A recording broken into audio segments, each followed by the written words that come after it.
I talk to a spirit. She comes in my dreams. What is the path to awakening supposed to look like? To feel like? How do you know if you are on it? We ask these very sacred and sometimes vulnerable questions to many different women from all walks of life. A conversation that needs to be shared and heard. I'm Jo Hendy. I'm Amanda Parker. And welcome to the Girl Awakening podcast.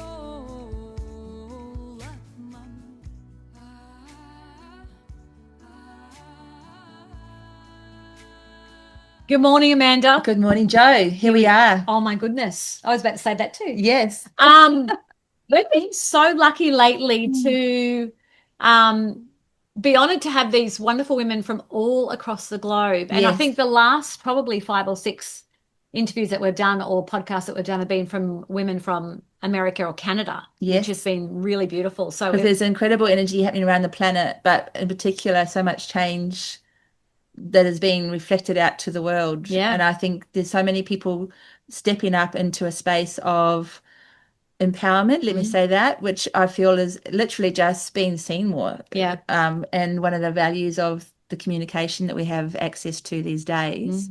So to be able to talk in real time with people across the planet is such a gift. Yeah, it certainly is. So today we have another beautiful woman. Her name is Isabelle Daikeler. Sure. Oh, sounds good. I love how you just said sure.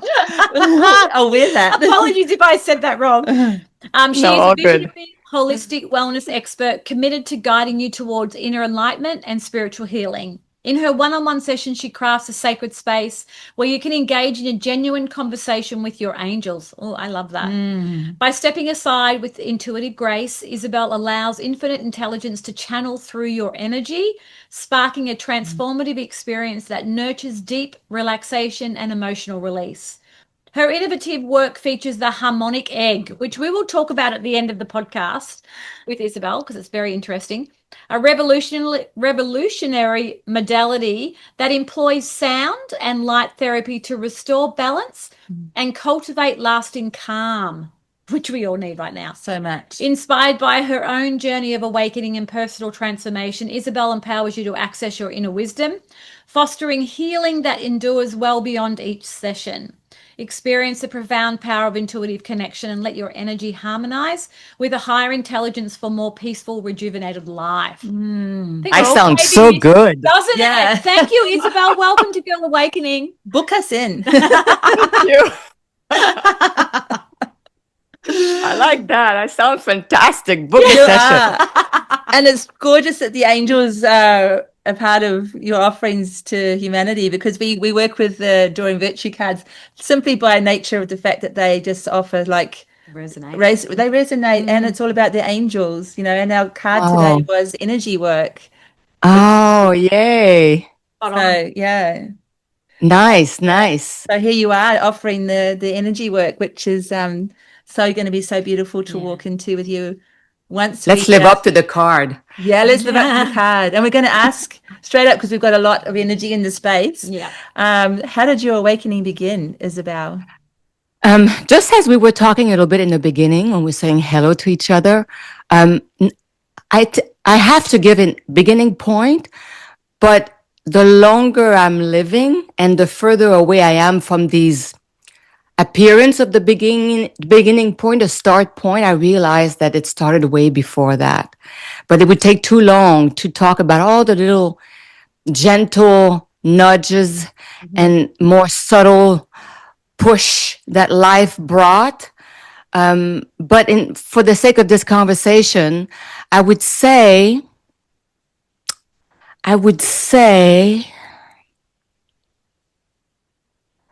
it began when I was in my early 20s and I started getting sick. No reason, nobody knew, no doctors knew what to tell me. I was getting tired, achy everywhere. They would maybe call it fibromyalgia. But, it's just a word to say, we don't know what's going on with you. And right. it makes you feel good. There's a word. Yeah. Something is being, there's a known reason why, but really it was just extreme tiredness, a lot of pain in my body. I went from doctors to doctors and nobody knew what it was. I was extremely depressed because I lost all my client. At the time, I was a personal trainer, a rehab specialist, a nutritionist. And I ended up, I don't know how, but after 2 years of being more and more broke, a doctor told me I was depressed and told me all I needed is an antidepressant. Of course, that didn't rock with me. I don't know how, but I ended up at a Korean market here in LA. These old ladies didn't speak much English at all, showed me somehow root vegetables, adaptogen mushrooms and herbs, seeds. And, they looked at my tongue. They did all sorts of things that were completely foreign to me at the time. And they gave me this huge basket, didn't charge me a penny, and told me in their ways how to cook it. So I went home and I started cooking these potions. My place was so stinky. There were black marks on my ceiling. And it was these like thick, syrupy kind of potion, and I would just down them. And within 3 months, I started feeling better. Wow. I would say that was the beginning, even though it may not seem like it, because that's when I started understanding the magic and the deep connection between nature and humans. Yeah. And I started my journey in studying more and more about it all, especially adaptogen mushrooms and herbs. Started to understand that.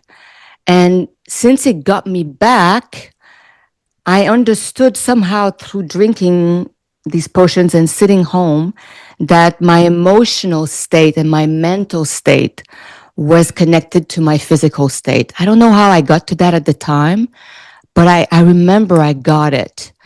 So I made shakes, and I would introduce shakes that didn't taste very good to my clients, to whomever was interested, and it became part of my arsenal.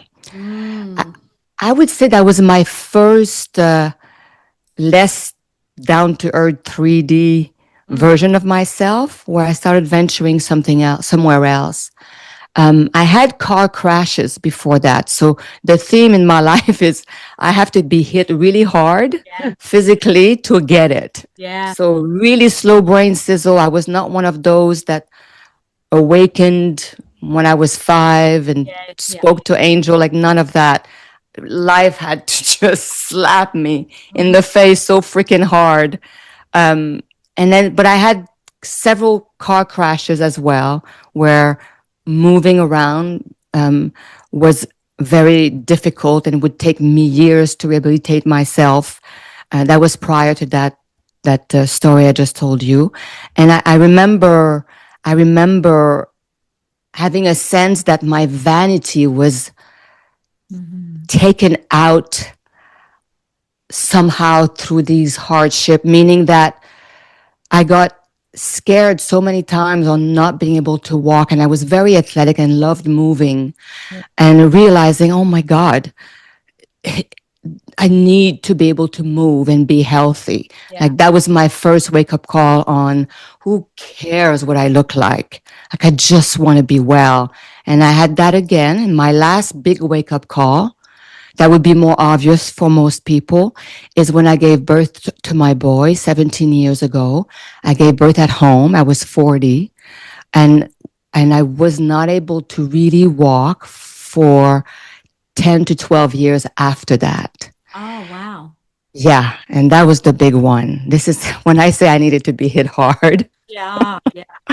Slow brain sizzle all the way. I owned it. Yeah. So I ended up being in my basement with a newborn, doing all sorts of strange physical moves, and I started channeling then. So the birth really kicked in this obvious spiritual journey of channeling, but I didn't know anything about it. So I kept it very quiet. It was in my basement, and somehow it was guiding me through movements. And the moment that it happened was big. I was in Hawaii.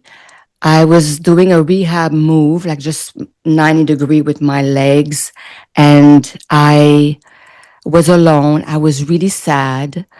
My boy was with my nanny because she had to carry Danny all the time. And they went to have dinner with my husband. And I was alone and I was in pain all the time. So this thing that was going on in my pelvic bowl that nobody knew what to do was extremely painful. Mm-hmm. So I was in chronic pain and acute pain all the time, like all the time. And I couldn't see myself live that way any longer. And I remember it was the first time that I prayed. It was the first time that I really surrendered any concept that I knew what to do. I was completely lost. I didn't know what to do. I was scared. I was in pain. I just had a boy. It was very challenging on the marriage. I was lost. And it's the first time I understood the surrendering, that prayer is really surrendering. Yeah. And those prayers go somewhere, right? When you're honest and when you're stripped out of that ego and you're, completely vulnerable, and then you pray, that's potent. And that is when my whole body started shaking for 3 days, 3 nights. I was literally, I don't know if you can see my hands, but I was on my tailbone and my upper body and lower body were like this and shaking and moving nonstop for 3 days, 3 nights. Except if I thought, oh my God, I have to pee, then it would stop. I would crawl to the bathroom and literally on my way back, I would start shaking and they would put me back in this position. Wow. I look back now and I really see that it was unwinding trauma. Yeah. And I know now that there's somatic classes, movement classes, that's all about moving like that. Mm-hmm. But I knew nothing about it. But I knew, even though it was a crazy thing, I knew that it was good. I could feel it. And that's when my channeling became very clear online. And it changed the course of my life. So that was really the beginning, the big obvious beginning. Wow. I love how so incredible. Just, in tune and intuitive that whole process was for you. You kind of just really, you talked about surrendering in the moments of pain, but I think you surrendered way before then to allow all of that in, to have that realization that this is what I need to do, I guess you're right in a way. Didn't feel that way because I continue messing up my life. Yeah. But yes, there's a beginning. It's hard, right? We were talking, it is hard to find a beginning. Mm-hmm. But this is the obvious one that they would put in a movie, right? Yeah, absolutely. The opening scene for the first one, and then like rewind back and then come forward again kind of thing. Wow. To capture the attention. Yeah, because a lot of people would kind of go, I need, call me a doctor. I need some, take me to the hospital, but to allow that 3 days of processing and surrender to it, as you were sharing with us, is. I would think that, except that I've heard now other people, and I think we all go through something kind of like that, different versions of that, and somehow we know it's okay. Yeah, no, absolutely. So we don't call the doctor. Yeah. We know it's okay. We know it's happening for us. The other thing too is that we've noticed with our podcast, we've had it for 2 years now, 3 years now.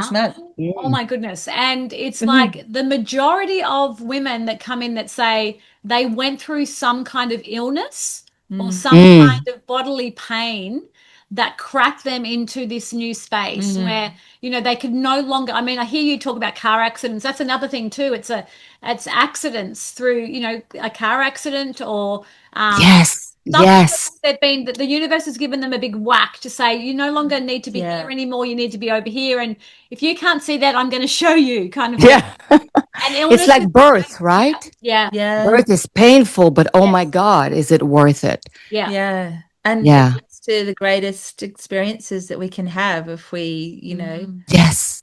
go with that. Yes, it is. It was a difficult experience, but don't need to go through it again. Yes.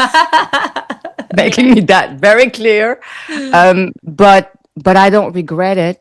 I don't regret it. And I have to say that there's still filament. Is that an English word? Filament? Yes. Filament from that experience that I'm still unwinding and on discovering, and it just gets deeper and deeper, and it's just taken forever for it to really become visceral. So it's not, you don't escape your body, you just settle deeper and deeper into it. And then it starts seeping into your actions and your words and the way you look at people and the way you perceive situations in your lives. That's when the miracle happens. So that looks like the big ooh-ah, but the big ooh-ah is really when when that love in action becomes a verb, because you're starting to behave that way. You're stepping into it. And it took me forever. You know, like I said, I'm not a prodigy that way. It's just, I've just made it as hard as possible on myself. But again, when I see people now, I can relate to so much. Right? Because I've done that. I've thought that. I've felt that. I know what that's like. So much because I just took such my sweet time with it all that I'm very humble. Yeah. Yeah. So it's never wasted. No, never wasted. Do you feel that part of the coming to the point of surrender and the humbleness is a part of that universe slapping us to say, step out of the conditioning, step out of the program, step out of what you've grown up amongst and inherited in your, you know, beliefs and learnings? And do you feel that's a part of the shift? Oh, yes. I used to say that what happened, let's say, the birth and that moment, right? The 3 day, 3 nights. I used to say that guidance would tell me that I was so filled with fear, and I was quite strong, right? In the physical world, being a trainer, I was built for my structure. I was built, and they had to turn me inside out and wring the fear out, and rebuilt me from the inside out, as opposed to the outside in, the way I had done it. And I feel like I'm still being wrong. I just went through things in my life, and I'm still moving through it now, that I am still sensing being wrung out of habits and fear-based pattern and thoughts. Fear, at least for me, that's the culprit. And fear. I so hear that. I so resonate with what you're saying. And I just want to go back to the filaments, because when you said that, straight away in my mind came the word entanglements. And it's like unwinding yourself, you know, slowly and subtly and quietly out of those entanglements, you know, when you can't do them all at once. It happens at the most strangest moments and the quiet moments, and the realization that you say, oh, wow, I've been caught there, and untangling, and almost like walking backwards out of whatever that situation was to untangle yourself from. That's been, for me, I completely resonate with what you're saying. Yeah. And also like go ahead, please. No, that's so beautiful. Exactly what you're saying. I was going to say also the saying of the sages, right? Like the world is a mirror of your own self. We are all one. It's just really, I'm just getting it now. I'm just really seeing how real it is that you really, what's the word in English? You really, you project. thank you. You really project your doubts, your low self-worth, your judgment, your criticism. You project that, and then the world, like a theater, will enact it for you. Oh, Yeah. It's so true. so true. Very true. And it took me forever. It's like your mind, your greater mind gets it. Yeah. You know there's truth there, but you don't quite know how to make it fit. Yeah. And it's just recently that I can humbly say, oh, yes, this is so true. Like this situation that just happened to me, it's all about me.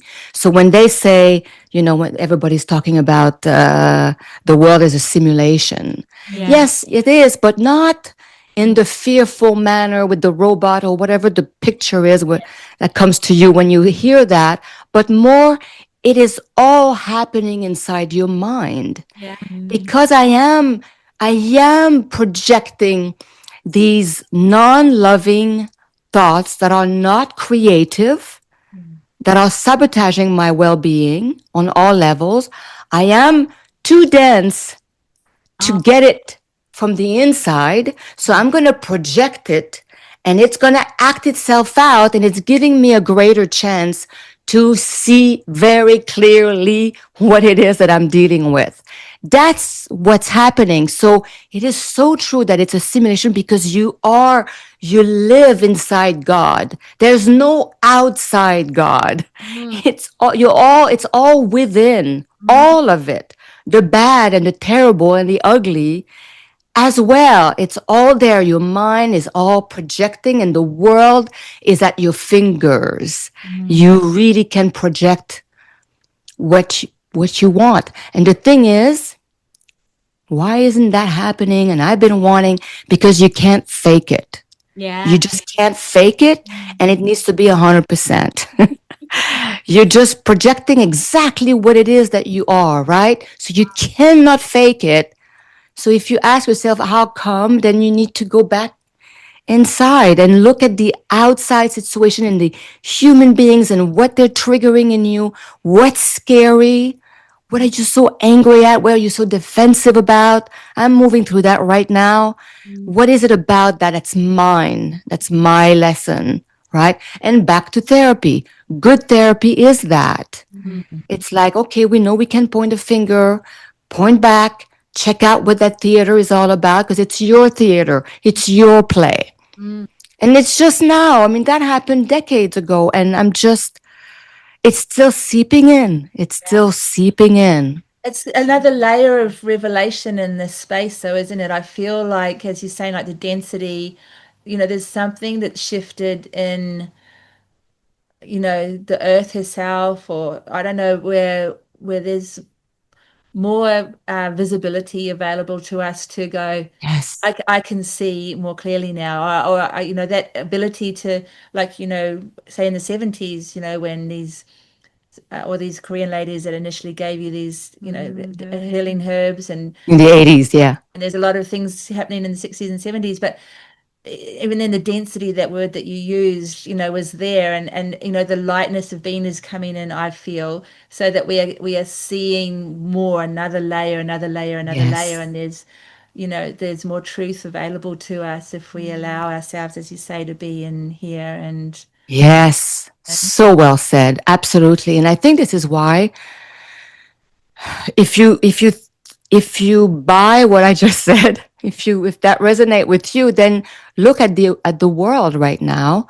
There's no space for light if it's filled with darkness, meaning if it's filled with, I know this is what I want, I know what's best for me, I know they're wrong, I'm right, or I'm not enough, you're not enough, I'm not safe, the world is dangerous, right? If you're filled with all these thoughts, there is no space for light thoughts.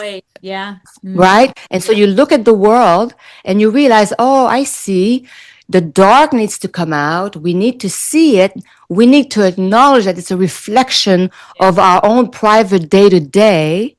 that it's all of us, millions and millions of us, creating a reality that we share. And now all that darkness, and we're starting, like you said, we can feel the light is getting stronger because more and more, regardless of what you think, regardless of your judgment, we can see the insanity. Yeah. And we're starting to see, oh my God, this fighting and killing for love to fix problem. Will you kill your nephew or your cousin or your sister because you don't like what they stand for, right? No, of course, never. That's the same for the whole world, for all of us human beings. So we're starting to see the insanity of our history, of what's happening. And in the seeing is the disintegration of it, right? In the seeing, none of us, our hearts, none of us want that. So that's the awakening, right? Yeah, that's when you talk about the narrative, when someone else is creating the narrative. And are you watching the news? Are you watching the TV? Are you reading the newspapers? Are you adding to the narrative to make that your viewpoint of what you want to see? Or are you not? Are you putting that aside and going, no, I'm not watching any of that. I'm going to create my own narrative. And that is around love and joy and happiness and, still lightness. Yes, exactly. Yeah. Still being able to deal with whatever's going on, but not adding to the worldwide narrative that someone else wants to create for you, which is usually fear-based. Yes. And I was just about to say, don't not watching out of fear, meaning you're afraid that it will affect you somehow and it's got you. Because now you're giving your power away. You can look at it at times to see what we're just talking about, to watch it unfold, to become hip to it, that it's more and more obvious. And if you see it there, it's more obvious. You'll see it in your life. It'll become more obvious. Everything will be a reflection of how obvious it is. And then you may stop looking at it just because there's nothing to learn there. Not out of, I need to protect myself, therefore I'm in danger. You're not in danger. Yeah. You're not in danger. No. But there's nothing else. It's same old. And so you're busy doing something else. Yeah. Right? Yeah, and the beautifulness of what you just shared there, there's nothing more here for me. So your attention is not there. Your attention goes to what is next for you. Yeah. And that disappears, doesn't it? It happens naturally. When something doesn't interest you anymore, or if you've learned whatever you've learned, you've moved on, you move on and it just disappears. Yeah. Yeah. So when you were sharing earlier when you were unwell in your 20s and you're not sure what was happening with you and your clients, you're losing your clients and everything was getting smaller, if you like. And then, you go through this healing processes of discovering the connection with nature and its power to heal and, the birthing 3 days, 3 nights. I love that. The 3 days, 3 nights. How did that transition did that start to act more like a magnet to bring back to you what you were discovering your purpose, your calling, like from those early days of what you wanted to be in the world? Yes, absolutely. I didn't realize it at all, but I always envied people that knew what they wanted to do or be and went after it. I never really had that. The only thing I knew for sure is what I didn't want to be. So back home, my family was in the film industry and I was expected to step into it. And I stepped in for a little bit. And at some point here in LA, I stepped out. But I had been told my whole life that that's the only thing I was good at. So it was very scary. All I knew is I really loved moving, exercise, the body. I really always loved it. So I decided to do personal training, but it was a very scary decision because I was really well trained to believe that I could only do one thing and I sucked at everything else. Yeah. But it was truly a love of mine. It's something I still enjoy tremendously. But when that happened and that connection to nature, I can look back now and see that the way I trained people changed. because through my little potion, right, I I saw changes in people, and it engaged me in different type of conversations with my clients, where emotions were accessed constantly on a daily basis.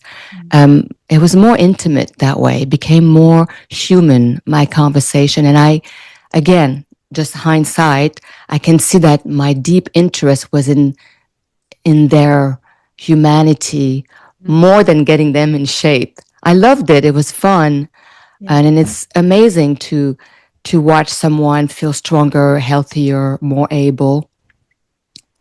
But getting to know them was the beginning of truly what I didn't realize I would land in my 50s. And it's the first time now, I just said that to someone. It's the first time now that I really want that, meaning I feel at home.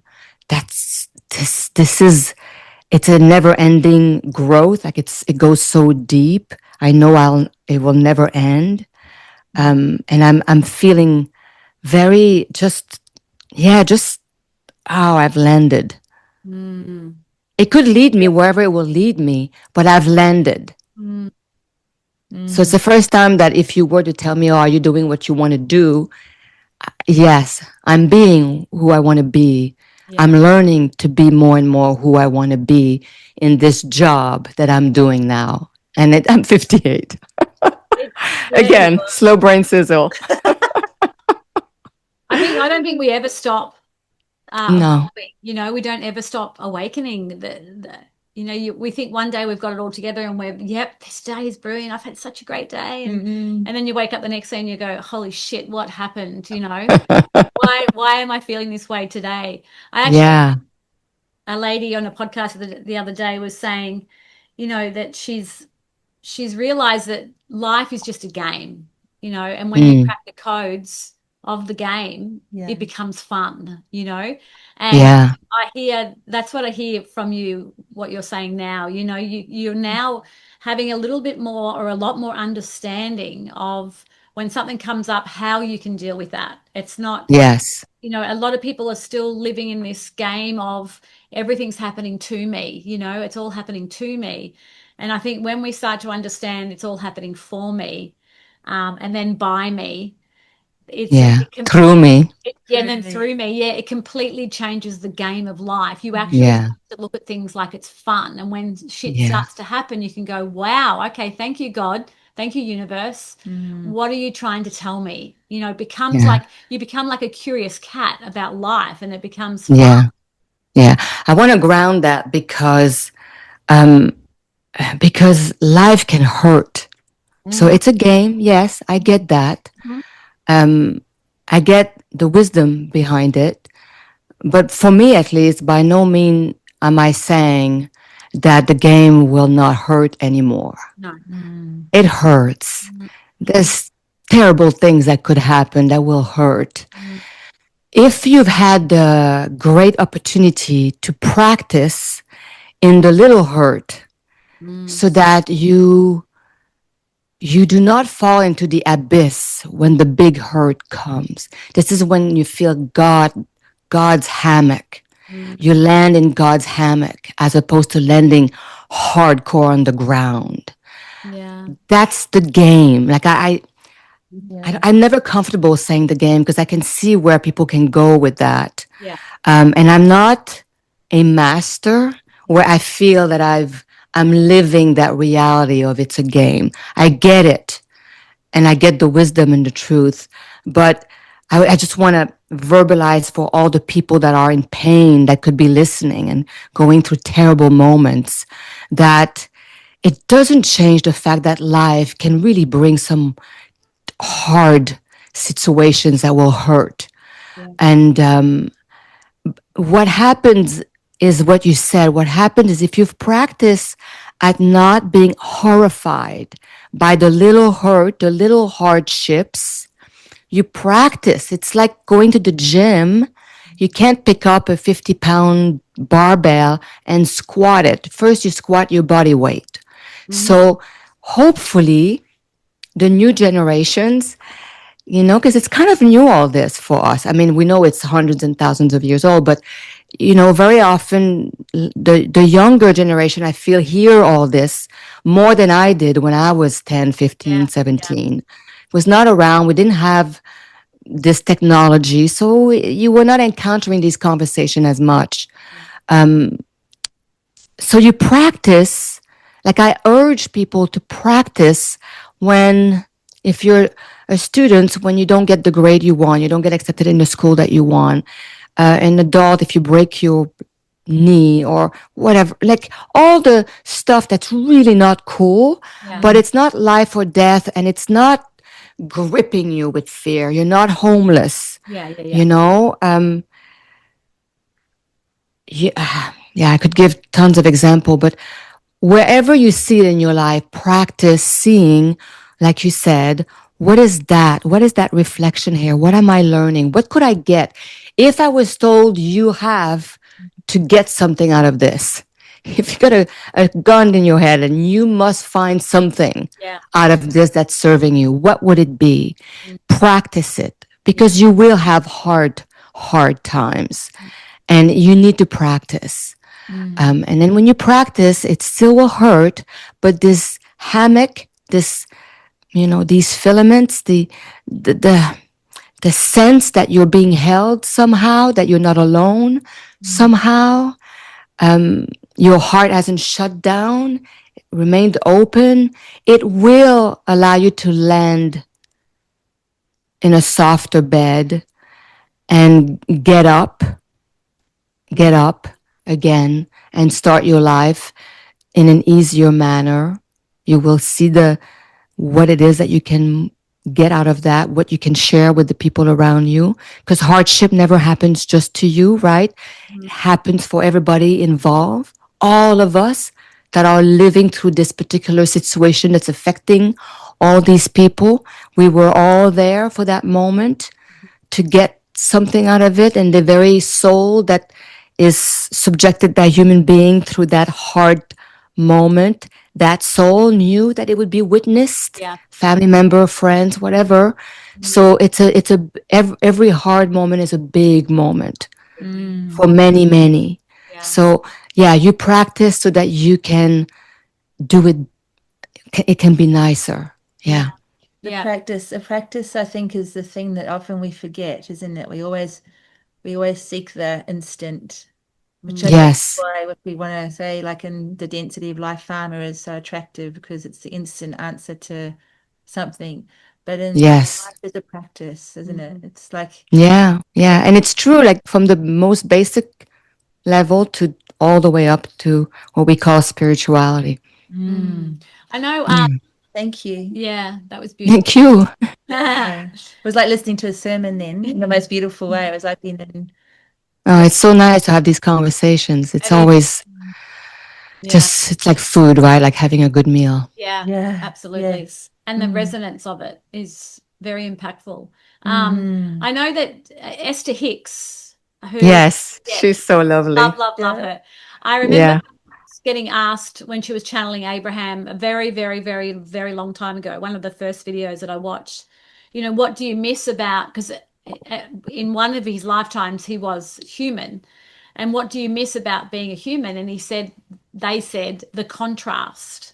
Oh, yes. The contrast of feelings, because we don't feel joy or hurt, or we don't have any contrast where they are now, in wherever that time they're at now. They just have love and light. Yes. Terrible. Yes. Yeah, exactly. And instant creation too. Yeah. Yes. Instant creation. Can you imagine if all your thoughts came to be?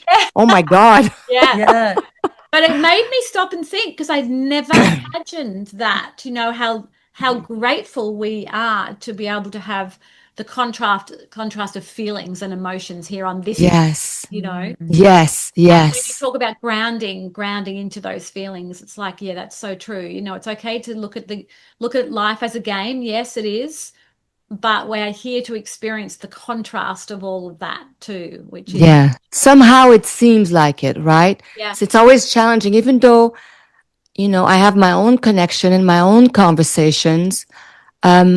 nobody knows. We don't know. We know, but we don't know. I love that. We don't know. All right. That's so true. That's so But true. if you look around, it does look like we're meant to feel and have very different type of feelings. Yeah. It looks like it. And perhaps we're moving toward less contrast, Yeah. right? Yeah. And the body will reflect that. This is why I've been through it all, like in terms of like diets, right? I was a vegan for at least 25 years and then vegetarian for at least 5 years. And then eventually my body after the birth, and it was part of getting myself back to health. I needed to eat meat, and my mind fought it for so long because it was all bad eating meat. And the second, even though I didn't enjoy the taste right away, the second I ate, I could feel it in my whole body, how it needed it. And it just woke me up from the judgment, the harsh judgment of what the body is supposed to want to eat. And all of it, all the diets. And always, again, finding your reflection in all those diets. What is it that your body and we needs? And we don't pay attention, we don't pause and really feel what this particular type of food feels like, my energy in the next 2 hours afterward, or how do I feel when I get up in the morning. That's what it's about. It's not about your God if you're vegan. There's none of that exists because all of it is God, right? So it's about where is this body at right now? It will change throughout your lifetime. What does it need as opposed to what am I told, right? Buying into the matrix. What am I told to eat? What am I told it's bad, it's good? And then the supplements, it's a whole other thing. Like we have the star supplements depending on what decades you're in, and this will save you now. And it's just all out. It's outside of you. Yeah. Really, we all know the key is inside. So this body is magnificent. It knows what it needs. Listen and pay attention. It will guide you. Beside the obvious, obviously, don't eat poison. Don't eat bad things. We all know that. I'm not talking about the obvious things that we know is not good for anybody. But when you get more in the nitty-gritty of what type of diet, step out of your judgment of what is a good person eating, what is a bad person eating. Just be. And allow this body that doesn't care about all that, that's all in your mind, allow your body to choose. And your soul and your serenity and your peace is the same thing. We have all these feelings and contrasts to guide you. And that's what Esther says so well, right? And that's what I mean. It's all been said. And somehow we all need to go through our journey for it to land and become more and more real until hopefully you get to a place, I'm thinking because I'm moving through it right now where, do I need to harm anybody in this story in order to find myself and find my joy and find my peace? Do I need to harm anyone with my words and my judgment? And that's the more refined space, and on we go. What a journey. What a journey. Yeah. Do we, or I just feel I want to call into, if it's to lean into that a little bit more, because I feel like that is a part of that leaning into self and the coming to terms with what it means to be selfish. Yes, in a good way. Yeah. And I used to say be selflessly selfish. Yeah. Beautiful. Yeah. And this is a thing, a big energy on the planet, isn't it? Of duality. With the duality, what it means to be selflessly selfish and to harm no others through your choices. Because again, we are a reflection of each other. So we're just all starting to understand, yes, I harm, it comes back. If we all won, it's going to come back somehow. But, these statements are grand and big, and it needs to land. It needs to land in your guts. Yes. Yeah. And what it means for you in your own heart. Yes. And that's why we fuck up, right? Yeah. It's like so bad. Eventually you do it over and over again. Over and over. Man, I'm the common denominator in all these situations. Yeah. It might have something to do with me. Maybe. I love this that we're talking about this, because I feel like this is part right now in the world that we're living on, in the duality is this fast pace, social media. You can think something and all of a sudden it comes up on your feed, and it's, are you a 52-year-old woman? You need cortisol, you need this, your like, menopause is on. Menopause is going through. I can find myself being drawn into that. And then Yes. luckily my awareness comes in and says, Joe, look at you, you've been caught in it again. It's like, oh my God. But it's like, then the discernment needs to come in. So we need to amp up our discernment, exactly what you've been saying. What is my body calling me to, and what is the internet or social media or whatever it is telling me I need, and I feel like this is the duality on the planet at the moment. It's the forces of AI, which is great. I'm not going to tear that down. It's wonderful. Yeah. And then there's this going within, and we have all our answers, and we need to tune into what our body needs. And there's it's two sides of the coin there, but it's like we are getting really caught in this whole thread of internet, AI, social media. That's amping up because it's getting so smart. It knows what we want. It knows what we think. It can hear us talking. It's giving us, it's thinking before we even think about what we need. And it's like the universe is saying, I'm giving this to you. This is happening for you to go. How do we apply that? To ground yourself, to listen to your body. It's wild. I just see it so clearly. Oh, yeah, it's crazy. I mean, social media is like TV on steroids, right? Yeah. It's just, it knows us so well, and it's so well created to manipulate. I mean, it's getting worse too. It annoys me sometimes. I'll look something, I don't know where. I have Instagram a little bit, and YouTube mostly. And but I'll look for something, and then everything else is all about that. I'm bombarded with that, and I lost all the other little things that I was interested in. But it's getting worse. It's so annoying. Yeah. So loud. Like, my God, the bubble is getting tighter and tighter and tighter. That's the test. That's the test. Yeah. I remember yesterday or the day before, I had something like, if you're a woman who's 50 something and born in October in this year, and I'm like, what? That's me. Like, the AI is getting that refined. That's just one example, but it's like, fuck off. Like, I just want to switch everything off and just go and hide and go away, Yes, That's all happening for us. It's all happening for us to go. I just had a client that told me that said, Isabelle, it was helpful when I was going through this and this, but then I saw myself, I'm so sucked in, like I have to detox. I have to put this phone away. Yeah. If you think you're smarter than it, be very, very aware. Be careful. Yes. It is clever. Sometimes you need to just put it away. Yeah. My son won't have a serious conversation with his phone on the table because he doesn't want it to call the person that he might mention their voice, or be then bringing him information around the things. He wants this to be separate from everything. Yes. I think the younger generation that is hip to that, I think they may be very important, the outcome of what will be of all this. Because like you said, there's a lot of good to be had. Humanity needs to, wake up a little bit more so that it becomes a lovely tool and not another place to be distracted and lost into. Absolutely. So you're on a property, is that right? Yes. Nature. So because this is where I like what you mentioned before about the nature, the coherence, our own, yes, our rhythms, our things, frequencies, that grounding. Totally. Yeah. So how has your path led you to where you are now? Because even what we're talking around with I'm going to open a big subject with the nature, but also with what we're talking around with your connection with your angels, with the angel.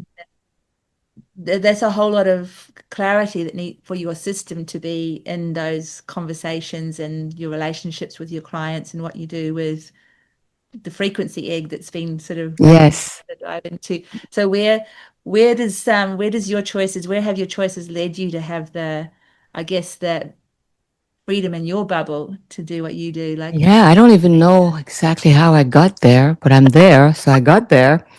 I don't know. I do consulting, and I fitness consulting for my husband's company, and I create products, detox and mushroom based products for immunity and well-being. I do that. I'm trying to go back in time. Like, how did I land there?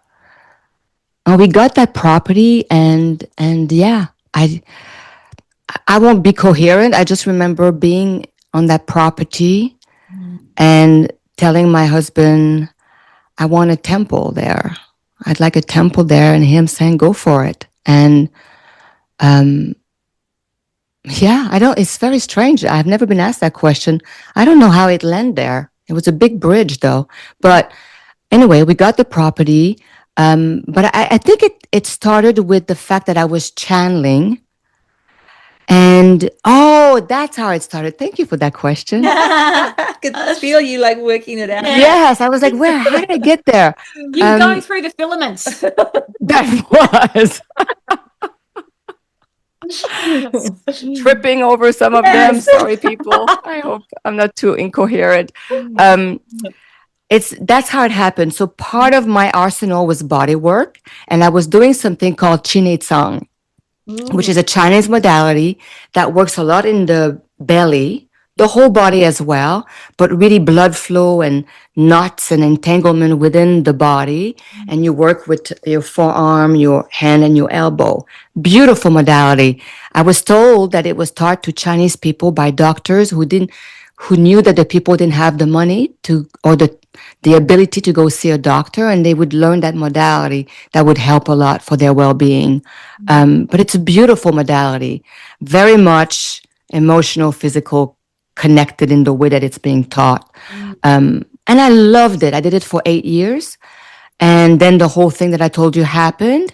And so at some point, this is how it happened. At some point, I thought, well, I can't really walk that well, but this kind of work is done on the floor on a mat. And I would kneel next to my client and work. So I thought, I can do that. Yeah. And so I had a surfer who came to see me, and you start with you sort of put the elbow and the forearm in the belly, and there's like a turning motion.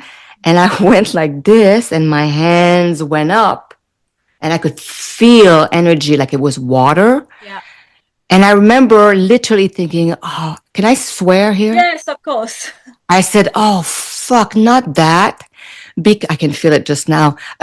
Because back in the days, if somebody said to me, like if I hired somebody to give me a massage and they said to me, let me just do a little bit of Reiki before we start, I would literally want to smack their head on the wall and say, no, I don't want Reiki.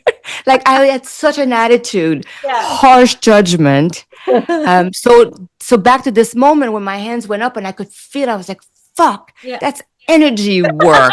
I think I resisted. And I was so upset, and I kept trying. It just kept moving up, and I could feel it. It took me a while. I surrendered. I worked on my family and friends, and eventually I realized, I'm doing energy work. Yeah. And it came with the channeling. Energy work and channeling came together really. And then I wanted a temple, wasn't quite sure why. Eventually was able to be physically well enough to go there, realize that I could do my healing work there, and started doing that. And then I encountered a lady who introduced me to the harmonic egg. And then I got a harmonic egg, and that created my little center. That's how it happened. Thank you. Yeah. So beautiful. Yeah, that was divine. Yeah. I want to just actually ask you about the channeling too. So what type of channeling do you do? I don't have great stories like I'm talking to the Pleiadian or Sirian or things like that. Like I know someone who I love who is very clearly speaking to specific entities, energies, call it what you want. So I'm not like bashing that whatsoever. No, we're all that. Yeah, I'm off. It's all good. Yes. Aliens, come on down. I'm ready. I'm already talking to you guys. but, um, but for me, it feels very deep internal. It's like it's like the never ending deep darkness inside of me, like darkness in a good way, like the womb. Yeah. So it feels I'm more like my own higher self. Now, a good friend of mine who does all that did say, when I do the healing work, there's Pleiadian, there's Syrian, there's the blue beings. Blue avians. And a lot of angelic beings around me. I don't. This is not how my ways. I don't get like, oh, this is who and what is helping me right now. It just feels very deeply me, but better. A better version, a wiser version, something very kind and helpful and honest. And when I do the energy work, I don't have a sense of specifics either. It just takes over. I step out of the way, and I feel like I'm just a conduit. I'm just a bridge between the individual's energetic fields and the fields, and I'm just a conduit. And I'm always telling them, like, there's nothing I'm doing here that you couldn't access on your own. So hopefully I'm just making you familiar with it so that you can connect with it yourself, as I do, and I still enjoy someone who can deliver that for me. It is still lovely to have another human being participating with you. There's something potent about that. But I think it's very important to let people that are just stepping into it and curious about it, starting to feel it, that this is not extraordinary. I'm not special. I don't like that whole special feeling. If somebody feels like there's a specialness, I tend to just walk away. I don't want to bathe in that hierarchy kind of vibration, because I think that it's just like we have two hands and nobody says, oh, look at me, I've got two hands. Like, everybody's got two hands. I feel like these tools are just like our third arm that we never knew we had, and we're suddenly waking up to it and utilizing it. And I think that's all that's happening right now. Channeling is the same thing. So getting out of the way and allowing it to allowing yourself to be aware of it. That's all it is. That's all it is. Because listen, it was not my thing. It was not my thing. I was not going after any of this. I really just slipped and fell into it, right? So if I do it, anybody, everybody must. That's at the time, that's how I remember thinking, oh, that's what we are. That's what we are. And we just forgot. We just forgot. So beautiful. Yeah. And so what I'm also hearing is, like, say that your clients are like an activation for that energy to open up, and the connection that I get everything. I get the people that have been around it forever. I get the people that are just starting to feel lost, and they somehow want to change their work or their relationship ended, and somehow they're not living it quite the same as usual.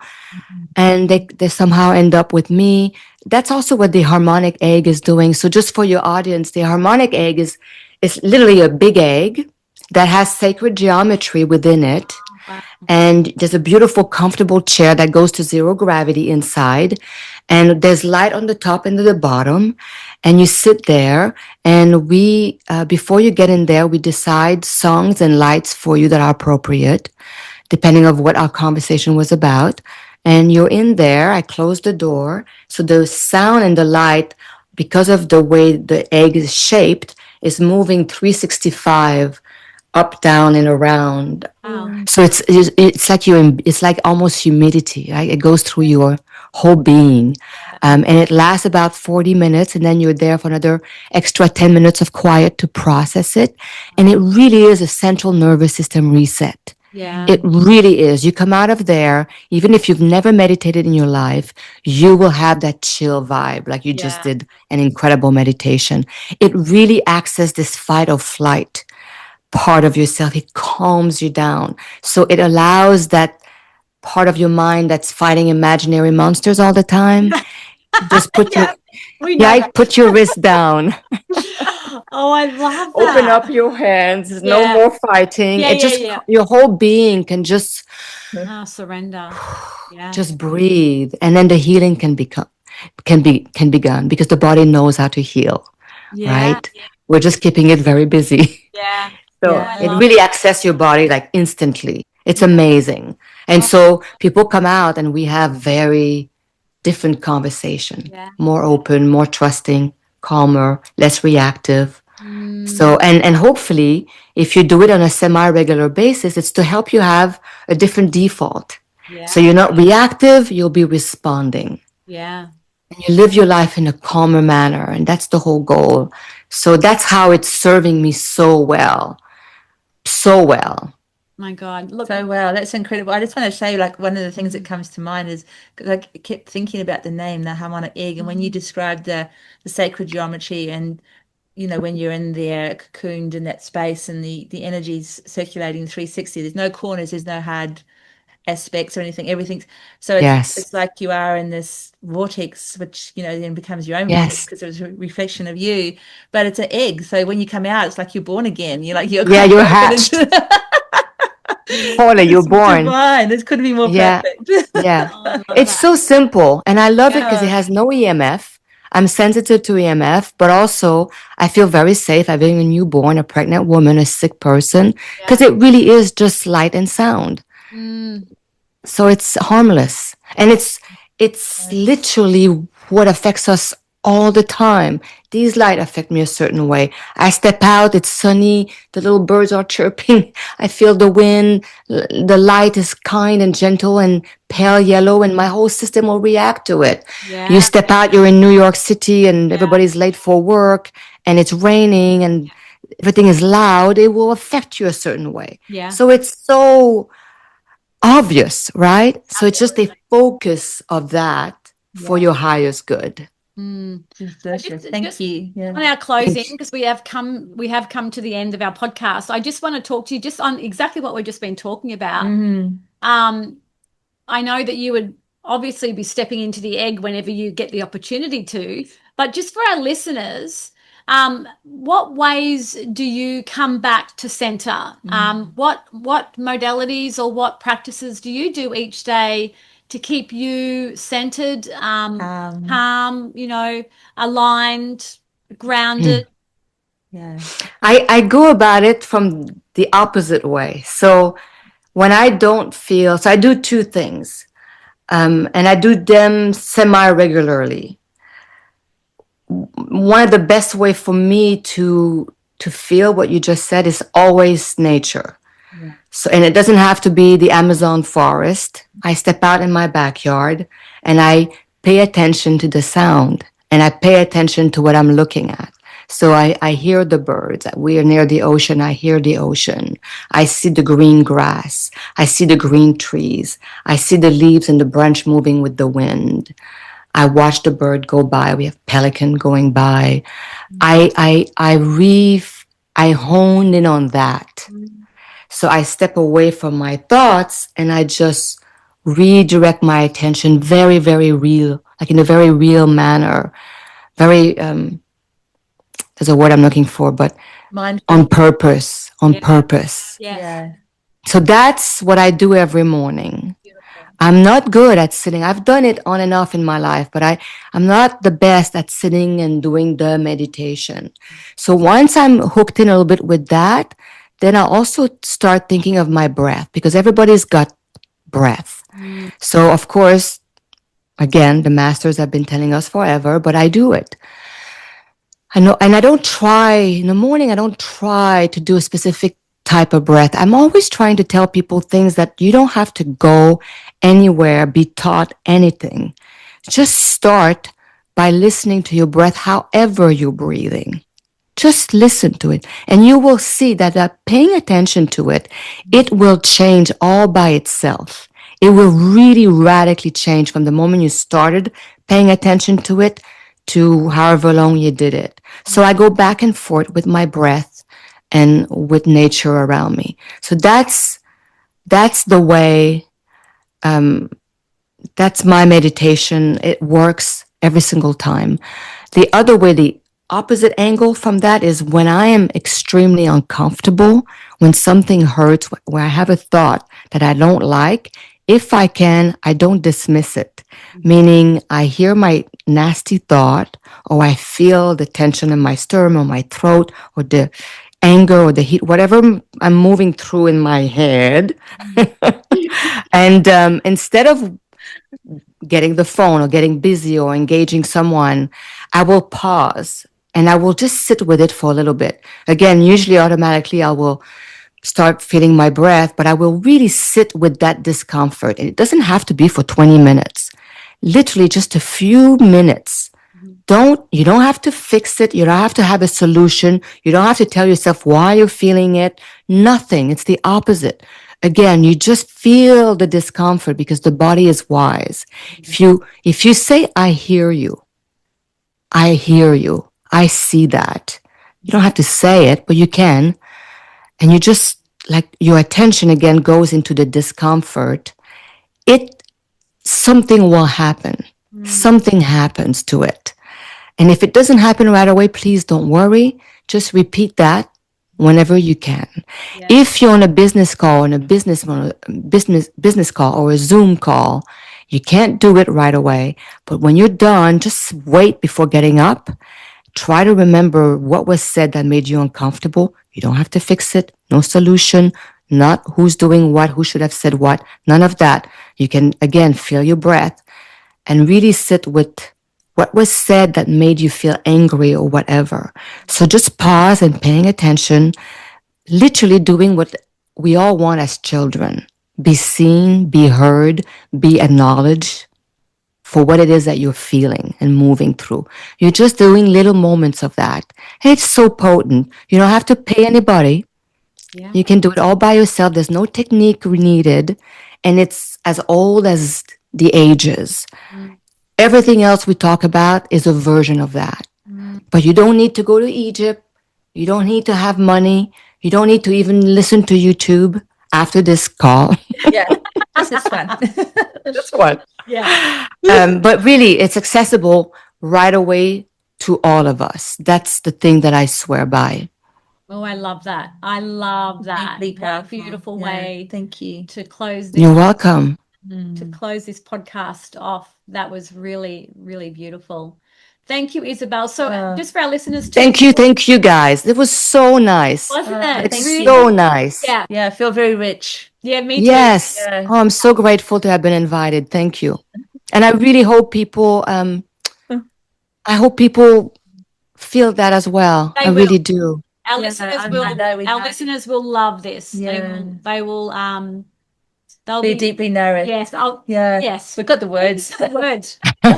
You're good at feeling. She's good at giving us the right words. She's great at giving the right words. I'm mouthy.